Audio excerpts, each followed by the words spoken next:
சா. யோகேஸ்வரன். நான் தேவகோட்டைச் சேர்ந்த மாணிக்கவாசகம் நடுநிலைப்பள்ளியில் 8ஆம் வகுப்பு படிக்கிறேன். திருக்குறள் கவிதைகள். ஒப்பிலக்கியம் என்பது இல்லையென்றால் ஓமை இலக்கியம் பிறக்காது. தப்பில்லாத இலக்கியம் கூட தனித்தமிழில் முடியாது. ஒப்பில்லாத நூலாகும் உலகப் பொதுமறை குறளாகும். உலகில் வாழ் மக்களுக்கே உரிய பண்பினை உயர்த்திட அரிய பொக்கிஷமாம் திருக்குறள்.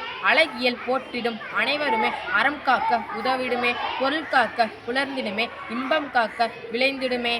அறம் பொருள் இன்பம் இது ஆன்றோர் சொன்ன வாக்கு. இவை அனைத்தும் உணர்த்துவது குறளில் வள்ளுவரின் வாக்கு.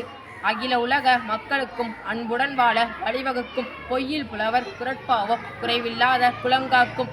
புல்லாகி பூடாகி என தொடர்ந்து வாழும் மனிதன் வரை மனிதன் வரை உரையை வேதமாய் ஒவ்வொரு குறளிலும் ஓதிச் சென்றார். எல்லா உயிருக்கும் ஏற்பவே இயம்பிய குறட்பாக்கள் ஓதி வாழ்ந்தாலே உயரும் நம் ஆன்மாக்கள். நன்றி, வணக்கம்.